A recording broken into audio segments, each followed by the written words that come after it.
Cette semaine, vidéo 38, vidéo intéressante, je pense, parce que là, je suis rendu à peu près 80 de ma short story d'écrit et je suis rendu, au test du souffle. Grosso modo, c'est l'idée de lire à haute voix le texte pour voir s'il coule, si, il y a des moments où, tu respires pas au bon endroit, où tu bloques.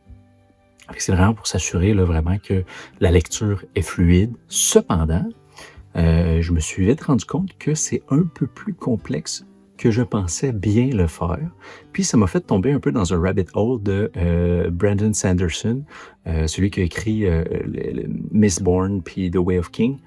Puis pour vous donner un peu une idée, mais c'est que, ultimement, si tu veux faire le test du souffle, si tu veux, le lire à haute voix avec différents critères, ben, faut que tu aies une idée du type de prose, que tu cibles.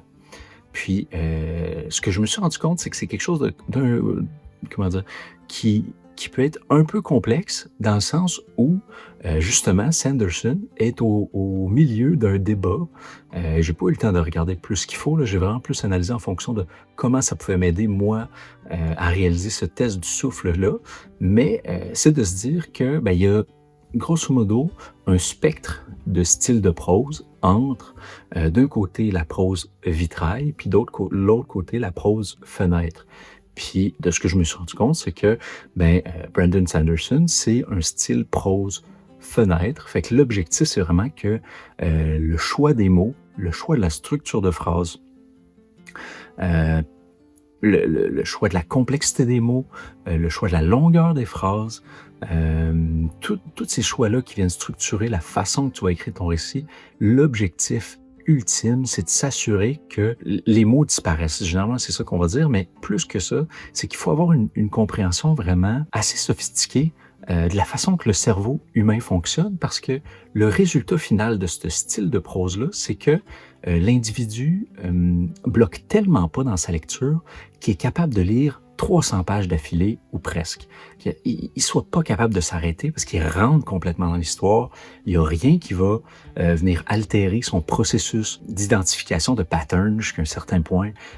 Ça va être ultra intuitif. Fait que ça paraît assez simple comme écriture, mais d'arriver à le faire sans faire la moindre erreur, je trouve que ça ressemble beaucoup, à un sportif de très, très haut niveau. Puis quand il pratique son sport, ben ça se rapproche quasiment plus de l'art. Puis, nous qui le regardons, on est tenté d'avoir l'impression que ça semble tellement facile, mais il est tellement à la moindre petite erreur que tout s'écroule jusqu'à un certain point.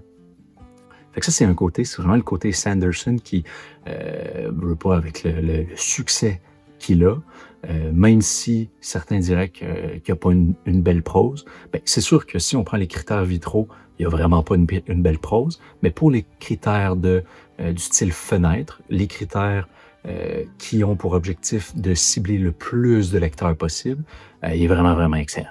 De l'autre côté, le style vitrail, tu te rapproches un peu plus de la littérature, comment dire, sophistiquée, là, jusqu'à un certain point. Dans le sens où, là, l'objectif, c'est pas de s'assurer que le tout soit un fleuve tranquille. Là, l'objectif, c'est justement de venir mélanger un peu ces patterns-là en travaillant la syntaxe, en travaillant la façon d'écrire l'idée, d'aller beaucoup plus dans la description psychologique, d'aller beaucoup plus loin dans la façon de décrire différents sentiments, différentes idées complexes. Mais encore une fois, là, l'objectif, ça ne s'adresse pas aux mêmes individus. Ça va s'adresser à des gens qui ont envie, le goût de s'arrêter sur différentes phrases, de se demander mais pourquoi l'auteur l'a écrit de telle façon, pourquoi il a utilisé ce mot-là qui est un peu ambigu puis qui peut faire référence à différents éléments. C'est des gens qui ont le goût justement de venir décoder un peu plus la lecture. Fait que c'est vraiment deux objectifs complètement différents qui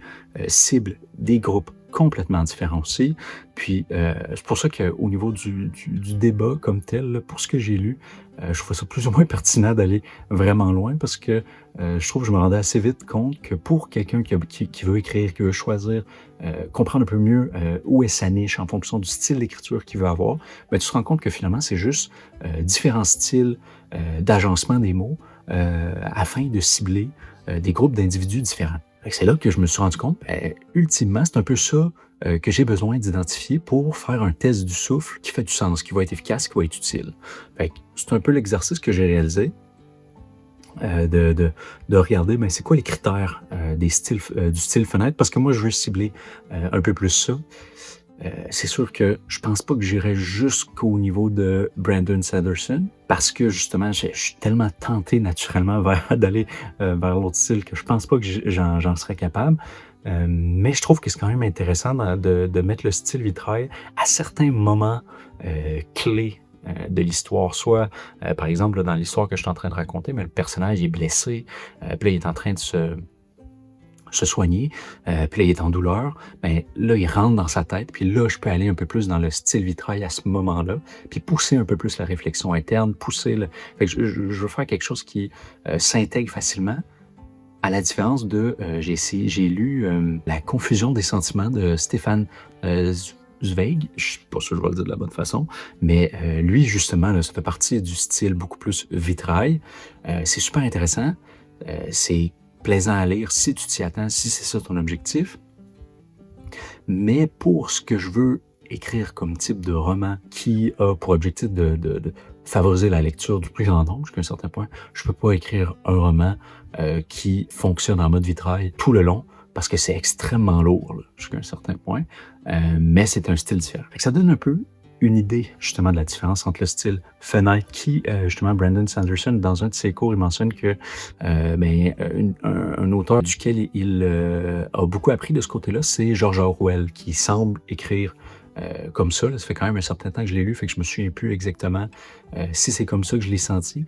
Mais, clairement, je pense pas qu'il était aussi fenêtre que, Sanderson parce que, justement, c'est un des premiers romans que j'ai pu lire. Puis, c'était la première fois que j'arrivais à autant à plonger dans l'histoire, puis quasiment voir le film au travers de mes yeux. Fait que, je trouvais ça quand même assez impressionnant, même si, à première vue, quand tu analyses le texte comme tel, c'est loin d'être sophistiqué, c'est loin d'être complexe, mais c'est là que tout le défi, justement, de maintenir ça. Donc, voilà, pas plus compliqué que ça. Fait que, je vais essayer de lire, à haute voix mon texte. Ça risque d'être un petit peu bizarre. J'ai grosso modo les critères. Je me suis même fait un espèce de prompt, pour m'aider, dans le sens que je vais lire, mon texte à haute voix avec les différents critères. Je vais essayer d'ajuster au fur et à mesure. Mais après ça, je vais utiliser l'IA pour, venir faire du repérage. Ça, là, j'aime vraiment ça, là. Je pense que c'est une des bonnes façons d'utiliser l'IA, pour s'aider dans notre écriture, mais c'est pour faire du repérage de règles claires que tu veux améliorer. Fait que, je vais essayer ça, puis là, combien de pourcentage, d'amélioration de ma short story on va être rendu là, mais on est presque rendu à la fin. Donc, voilà, fait que, encore une fois, un énorme merci d'avoir été là. On lâche pas, vive les projets,